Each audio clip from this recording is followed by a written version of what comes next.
Okay, so good Wednesday evening, and we'll just make a start at this point so we also have a recording available for anyone who might wish to review it later on. So, a couple of things that I wanted to start with before we get into this week's chapter material. I wanted to highlight few important things that are coming up and what's going on. So last week during week 12, you completed the exam 3, and I'm about to release the grades for those, also the practical 3. So keep an eye for a notice of that.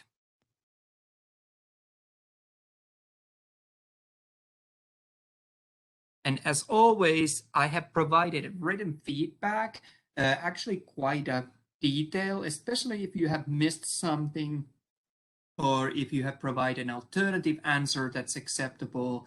I have provided you also the intended answer. So you should be able to get quite a bit out of if you review the feedback that you have been provided for those. This week, what we have scheduled on Tuesday, we had a look of the digestive system. It was quite a bit of material. We reviewed that. And I also mentioned that I find it a little challenging to simply review digestive system without paying a little bit of attention on the nutrition. So what I think that we will do, we will review the handout that I had prepared for nutrition at the beginning of the Thursday's class. So at least you have some sort of an appreciation. That's not something that I'm going to be testing you on, but I think it's fair that you have an idea of the nutritional aspects of the human body as well.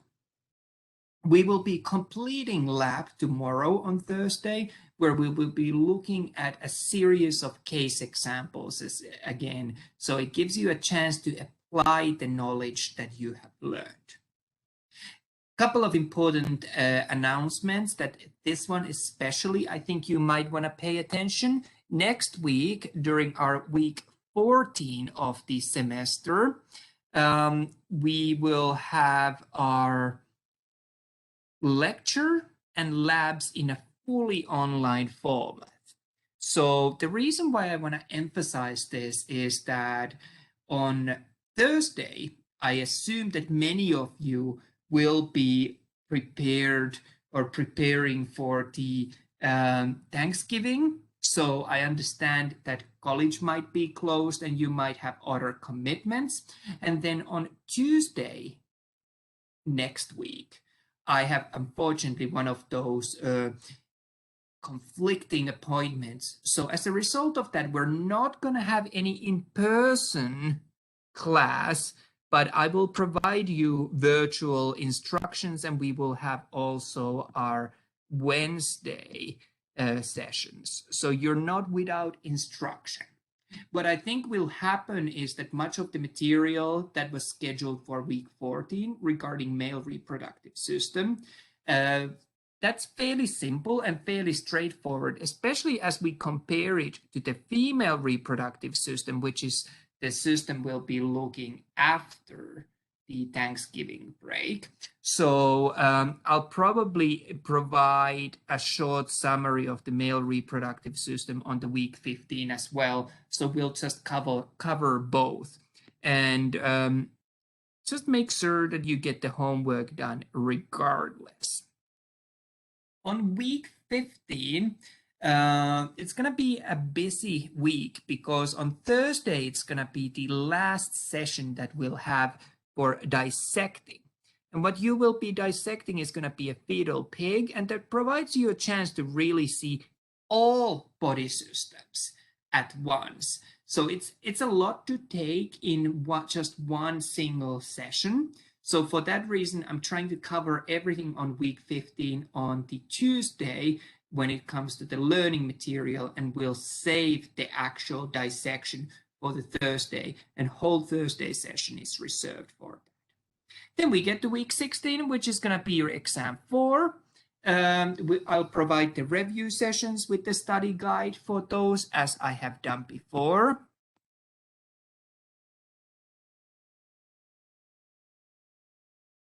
And on our finals week, I do offer that extra credit assignment for anyone who feels that their grade isn't quite where they would like it to be. So that is your chance to bring up that grade. I provide word of points of 1 letter grade. So it's a good chance to tackle that.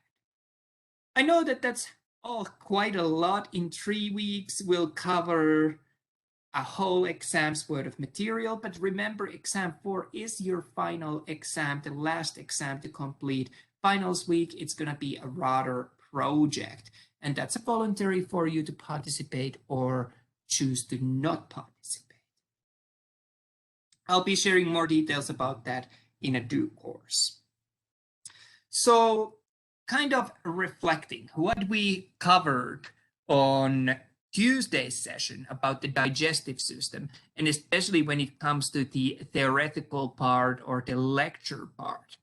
Well, we looked at some of the important concepts, general idea, terminology, movements of materials, layers. We looked at different parts of the digestive tract, and then we looked at especially 3 important accessory organs. So that's quite a good amount of material to cover. What I'm going to be focusing on today is going to be these important structures that we discussed about. So we're going to be reviewing all of them briefly to form a kind of an appreciation of the overview of the digestive system. Before we get there, though, I do want to remind you of a couple of important terms and a couple of important concepts. To start with, I want to make it very sure that we are clear with 2 key words, and just let me change a writing tool. That looks better. So I want to be sure that we're clear with the difference between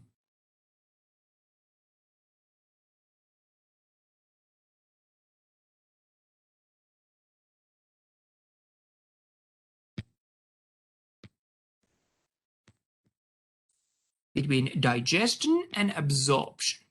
So as you might remember, digestion referred to taking those larger molecules and making them smaller.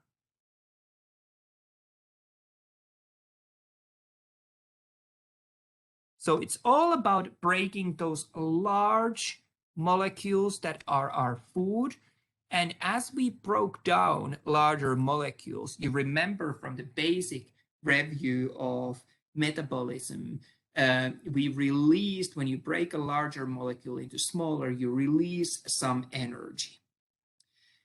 There is another important reason other than just releasing energy why we want to digest. Well, very large molecules cannot be absorbed into the body.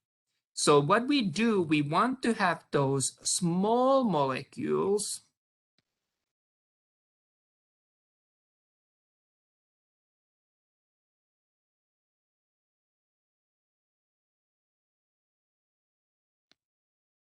and once they are small enough, only then they're able to cross those membranes and really enter into the body as such. So absorption really cannot take place until digestion has taken place for at least the larger parts of the diet that we might have.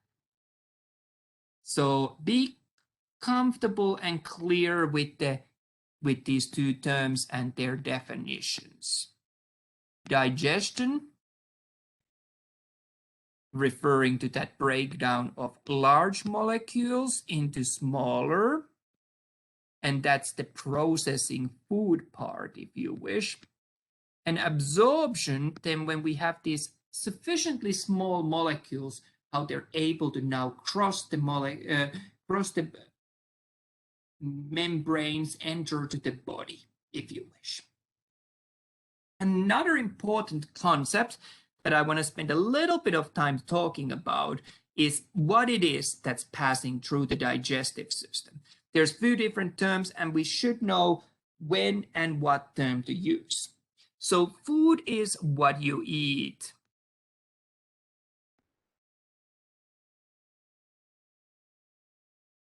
So there's various food products, some food products easier to digest and absorb than others, some more enjoyable, some have nice flavor, and so on and so on. But as soon as the food has entered into your mouth and it gets crushed, or you could say that it gets broken down,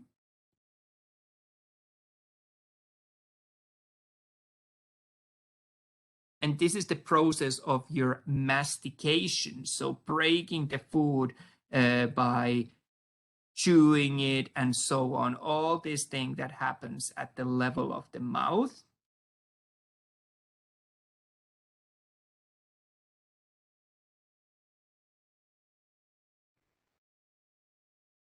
And in addition to that, when we mix saliva to this crushed, broken down food, now food stops being called food. And instead, this broken down food material that's now mixed with saliva, it becomes this kind of a more solid, easily manageable thing that you can manipulate in your mouth with your tongue, with chewing action, all that happens. And we start talking about bolus. So it's this kind of a more of a lump of food that's easier to process and easier to swallow eventually. So instead of talking about the food at that point when it's being broken down mechanically mixed with saliva, make sure you use the term bolus. Well, bolus travels down your esophagus to your stomach.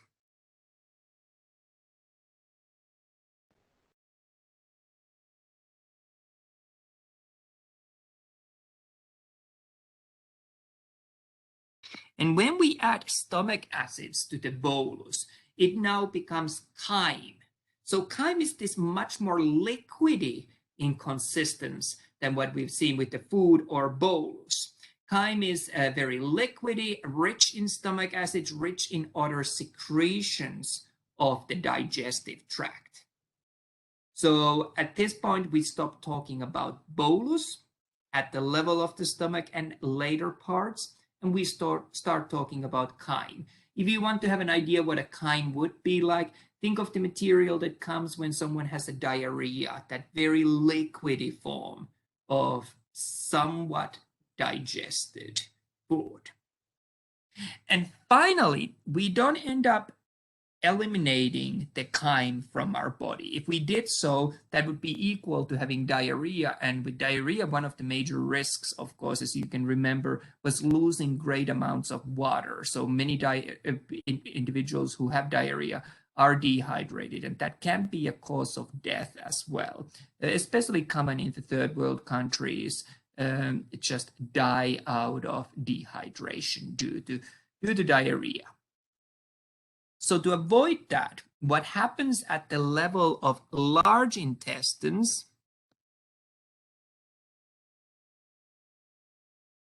is that we reabsorb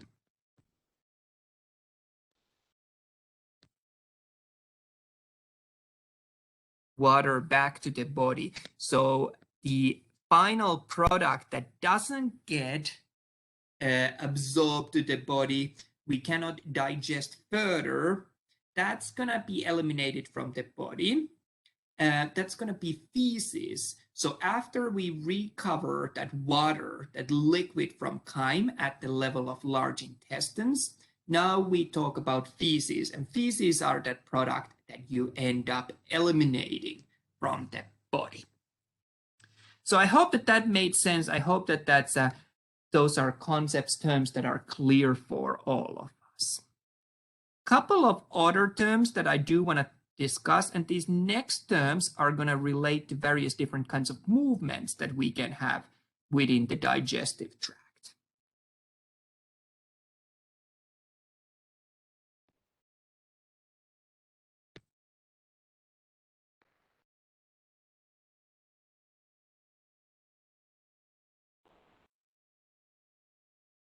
And I think that we have heard both of these movements before when we have talked about passage of other materials in the body systems.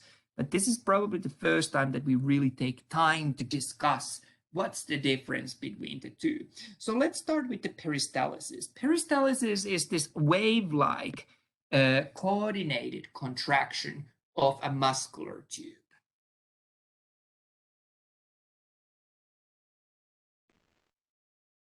So what that achieves when a muscular tube contracts one segment at a time, but right after each other, is that we're able to move food material along that tube. So that's very good for transporting materials. And one example of that is, for example, when you swallow food, the food travels on your esophagus. Well, of course, normally when we're standing up, sitting up, it goes to the direction where the gravity would go. So it goes from the mouth to the stomach if you're sitting or standing upright. However, even if you're standing on your head, feet facing towards the sky, or even if you're in zero gravity in space, food will always travel from mouth to stomach. And this is because of this wave-like, peristalsis-like movement of this muscular tube known as esophagus. So that allows us to ensure the passage of the materials to the direction we want, even if it would be against the gravity. The other type of movement, segmentation, is a little different from that.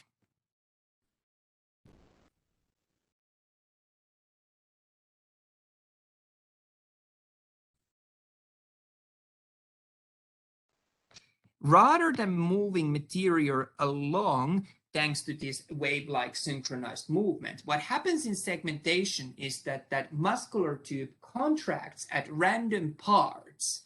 And by doing so, of course, it is able to break down a little bit of material from those sites where it contracts.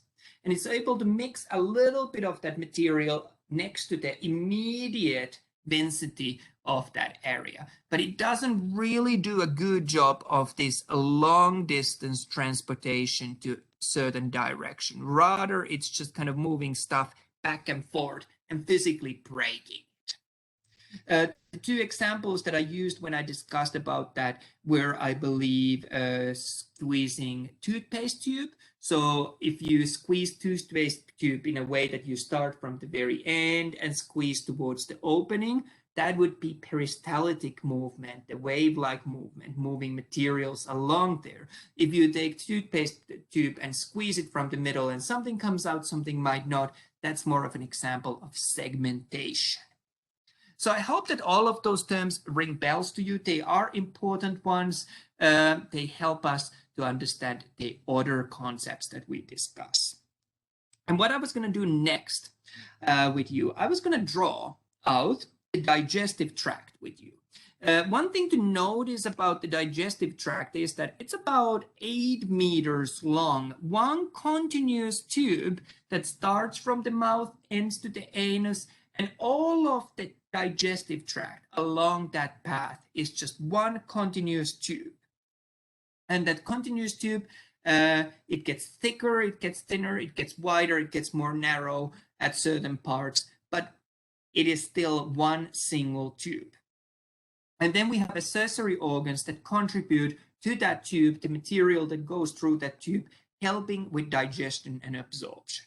But we saw that we had 4 layers that we always saw on that tube. Those were our mucosa, submucosa, muscular layer, serosa, or sometimes known with other names as well. However, we're not going to spend time talking much more about that. I want to jump right to the level of the mouth. And let's think of a little bit of the borders of the mouth that we have. So let's draw mouth here. Most anteriorly, what we have on the mouth, so anteriorly most forward, the boundary for that is going to be, of course, our lips. So lips ensure there the opening and closing of the oral cavity, but also that the food isn't able to fall out anterior. Laterally from the sides, the boundary is then going to be our cheeks. Superiorly, it's going to be hard and soft palate. And you might remember that the first part, the hard palate, was known as a hard palate because we had a bone there. So that's why the anterior portion of the roof of the mouth is hard palate, and posterior portion, because it's only soft tissue, it's going to be soft palate. We find at the very posterior end of the roof of the mouth hanging the uvula, the little diggly bit at the end there. Posteriorly, the boundary of the oral cavity of the mouth is going to be the oropharynx, and inferiorly it would be our tongue. And remember, the tongue was made from a collection of multiple different muscle groups. So that allowed the both positioning and movement of the tongue. So tongue is rather large structure, even though we only see only a part of it when we look into a mouth from the front. Couple of other things that I wanted to discuss, and these are going to be our accessory organs. So I'm just highlighting the uvula there. These are going to be our salivary glands. So if you think of it, we had 3 of them that I focused on. We had our parotid salivary gland. That was the one located immediately next to the ear, above the masseter muscle. Important salivary gland in a sense that it secretes secretion that's really rather watery or serous. And what we saw with the parotid gland, one way to think about it, how I describe it often for my students, is that it would be where the parrot of a pirate would be sitting on the shoulder. So that's where the parotid gland would be located. It does have a duct, so we have one on both sides, and each one has a duct which opens next to the upper second molar. So that's where the secretions from the parotid gland go to. The other gland that I wanted to speak, or salivary gland that I wanted to speak about, is going to be our submandibular. So located at the medial mandible. So this salivary gland actually has an opening to the very base of the tongue. At the base of tongue, you can see the connective tissue band here. And at the base of that, we do have an opening on both sides. That is where the duct of the submandibular gland opens to. This secretion is a mixture of both serous and mucus secretion, so both watery and thick secretion.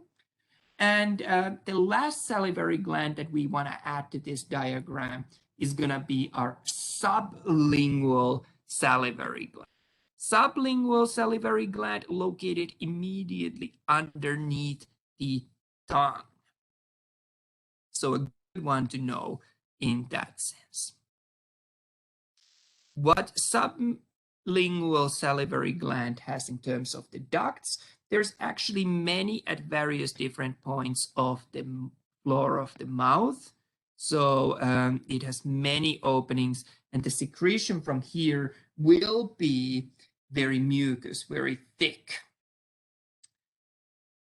During a day, on average, a typical person would secrete somewhere around 1,500 milliliters of saliva, so 1.5 liters. That's quite a bit. Another accessory structure, if we think about, is going to be, of course, our teeth. And we remember that we had our primary teeth, 20 of them that you develop early on, and they get replaced by 32 secondary teeth as you age. One thing with the teeth is that we are living longer than ever before. But at the same time, the good side is that we're taking better care of our teeth than ever before. But that's probably the reason why dentistry is going to be quite a good field to go to. And I thought you that when you're studying the different teeth type, only learn one quadrant at the time, then you can just flip it and copy it on the other quadrant. So we had our incisors, our canines, premolars, and molars. We also talked about the individual tooth structure a little bit. Well, the next structure that we should look at as we follow this tube-like idea is going to be the pharynx. So nasopharynx is not involved with the digestive system at all. That would be higher up here with the what we saw on the nasal cavity. So instead, we're going to have our oropharyngopharynx that are from the very back of the oral cavity. So both food and air share the oral and laryngopharynx, and from there we continue the journey to the osophagus.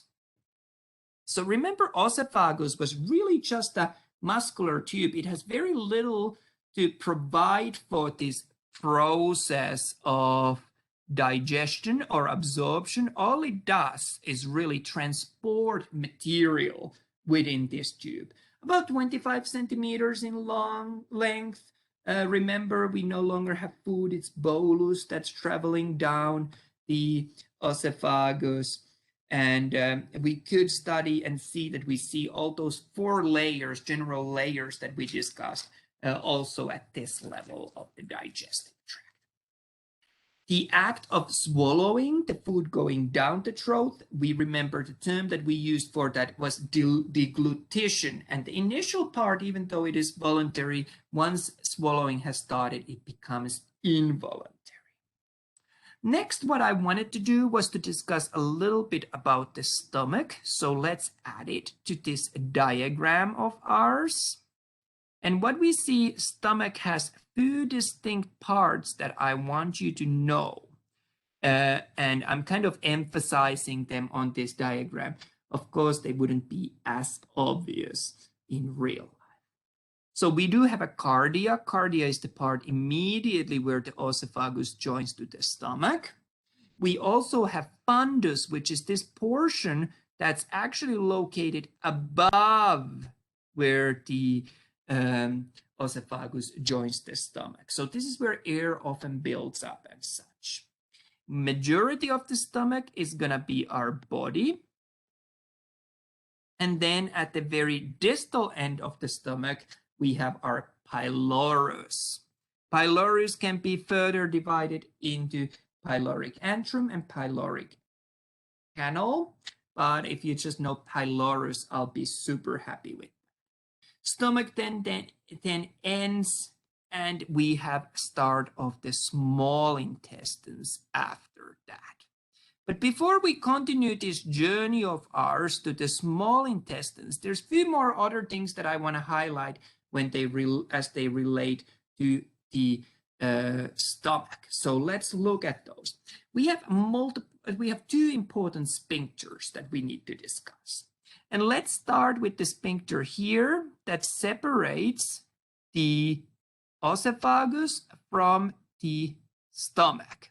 So this is not really as much of a visible muscle band. It's more of a physiological sphincter.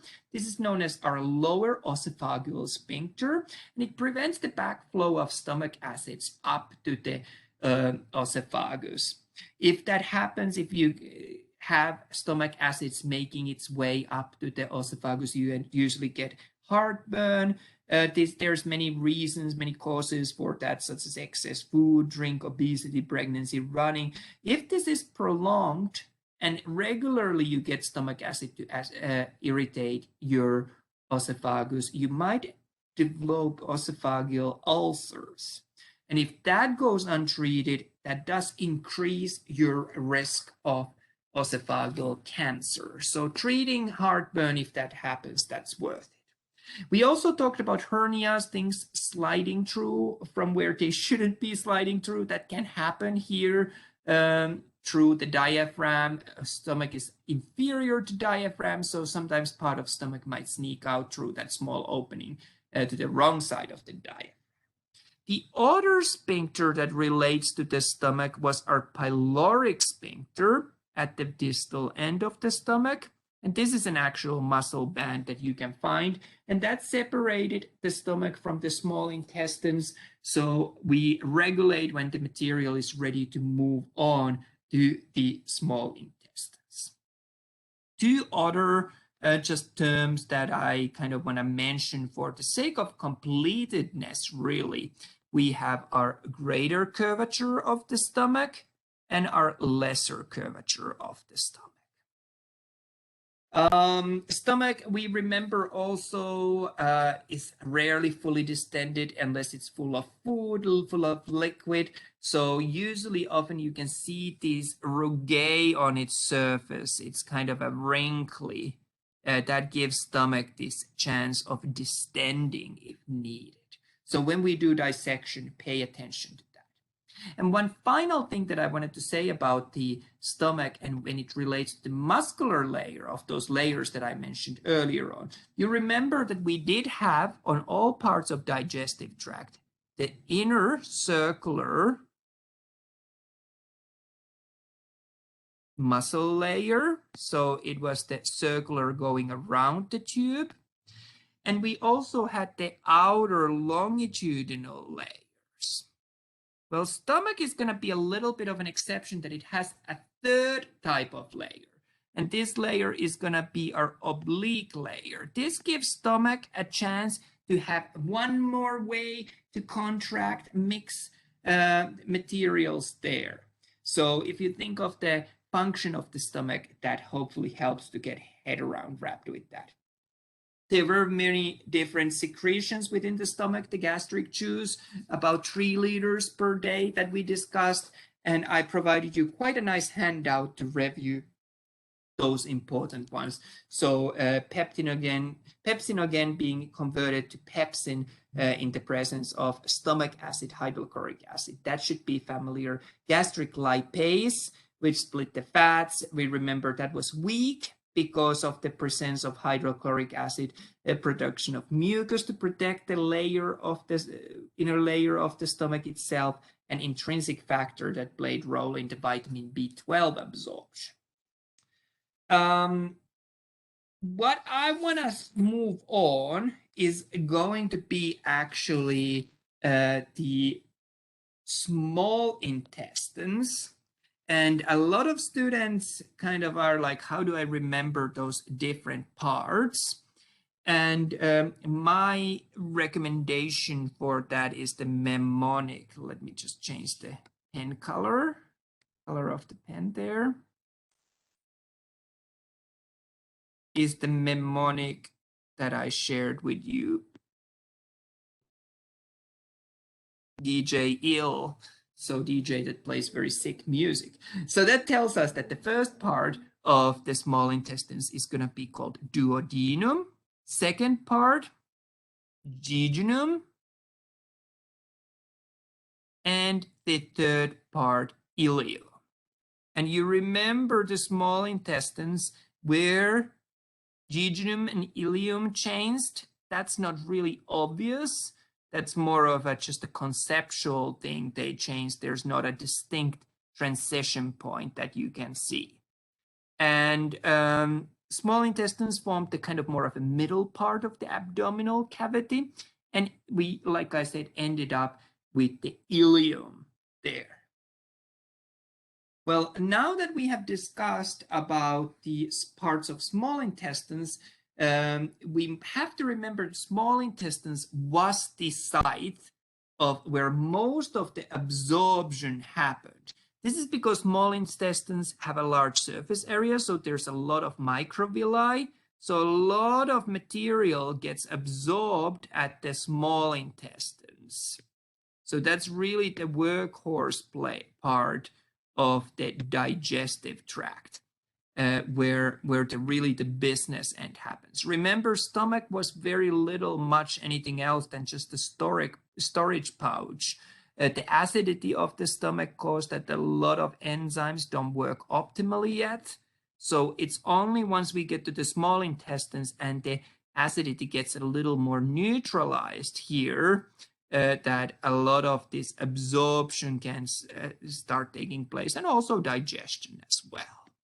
So now material has been absorbed in the small intestines, and we are ready to move on to the large intestines. And what we end up noticing is that large intestines really doesn't do as much absorption as it does water recovery.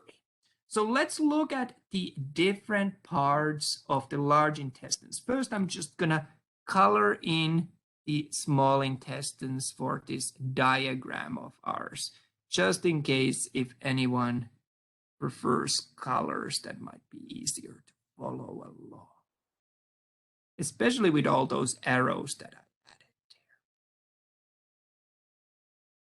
So now we're ready to move on to the large intestines, and let's have a look of a few different parts of the large intestines that I do want you to know. And the first part of large intestines is going to be our cecum, and the opening from the small intestines to the cecum is known as ileocecal opening. From the cecum, we also have appendix hanging out. Remember that evolutionary remain doesn't really serve a useful purpose these days, but it still hangs about there. We had some speculations about the evolutionary role of it. It can get inflamed and sometimes can be taken out. Well, after cecum and appendix, we're now ready to move on to discuss the most significant portion of the large intestines, which is going to be our colon. Our colon can be divided into different parts.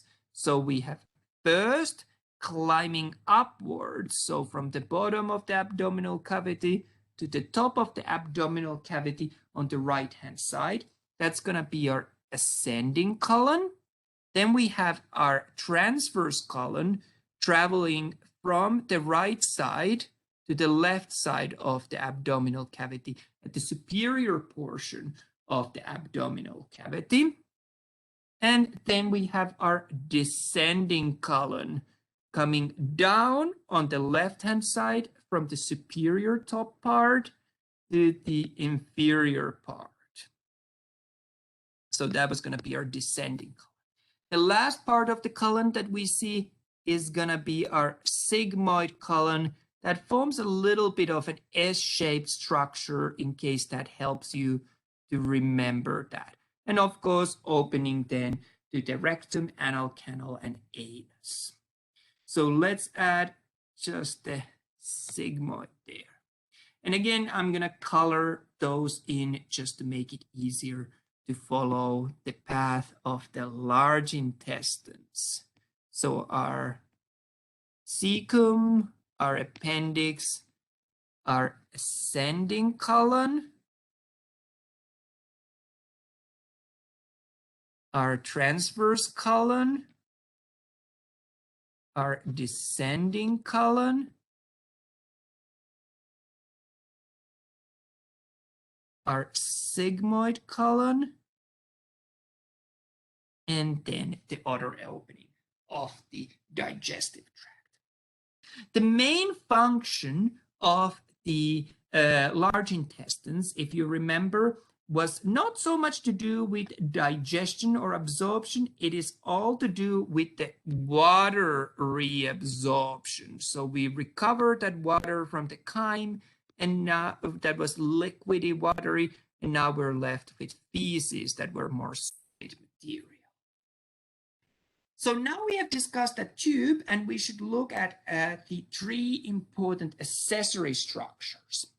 I'm going to discuss these accessory structures in the order of the path of the food within the digestive tract. So we're going to start with our pancreas. You remember pancreas was located here at kind of the first or the armpit of duodenum, first part of the small intestines, underneath the stomach. And pancreas was an interesting gland. We've discussed about pancreas before when we discussed about its endocrine function. When we discussed about pancreas's endocrine function, what we saw was that it was involved with the sugar regulation in the body. However, that's not going to be of an interest. Blood sugar regulation is not going to be of an interest to us now. We're going to be interested with the exocrine function of the pancreas. And pancreas releases pancreatic juice, which is actually the most complete digestive juice of the digestive tract. And it releases it through the pancreatic duct, through the hepatopancreatic ampulla to the duodenum.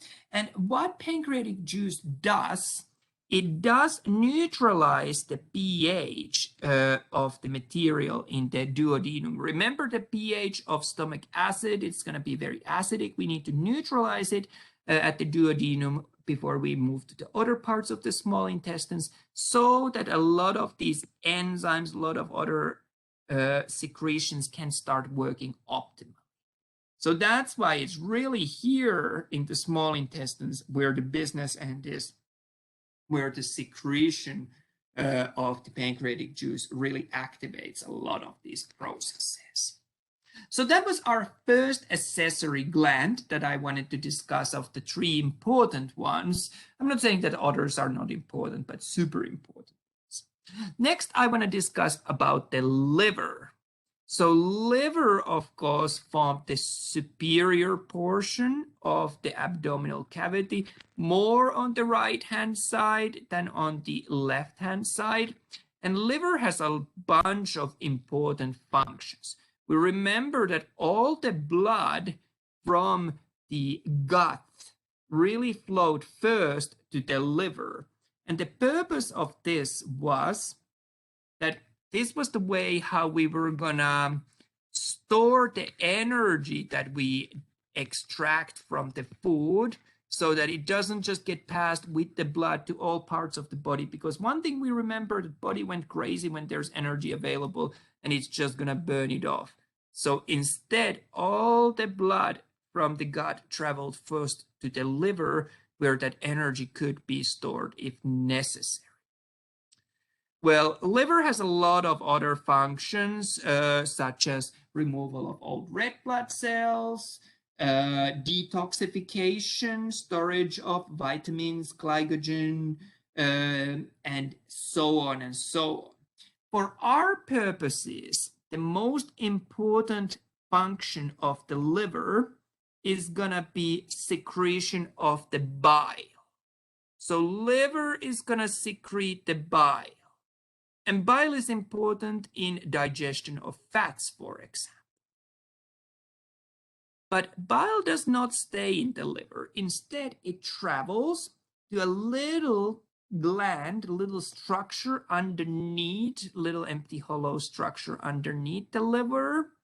And that's going to be our gallbladder. So bile gets stored and concentrated within the gallbladder. Gallbladder itself does not make bile, but bile gets stored and concentrated there, the same bile that was produced by the liver. And once the need comes, once we need to release the bile, it travels, joins to the same duct that our pancreas used, opens through the hepatopancreatic ampulla, and gets released to the duodenum, to the first part of the small intestines, to do its job. So really, if I look at that diagram, that covers all of the parts of the digestive tract, all of the important things. There's some little details such as, for example, some cholesterol can sometimes escape the bile at the gallbladder and crystallize. That would be forming of the gallstones. We didn't talk really about stomach ulcers and so on, but we have had a big overview look of the digestive tract. This long continuous tube through your body from the mouth to the anal opening. I hope that you have found it useful. We will see tomorrow again, and during that session, our interest will be on completing the lab, but I will take a little bit of time to go through the nutrition worksheet as well, because I think it's important for the sake of completedness. That concludes everything that I was wanting to talk about today. I really appreciate anyone who joined me through a recording, and I hope you have a very good rest of the night, and I will see most of you tomorrow again. Thank you again.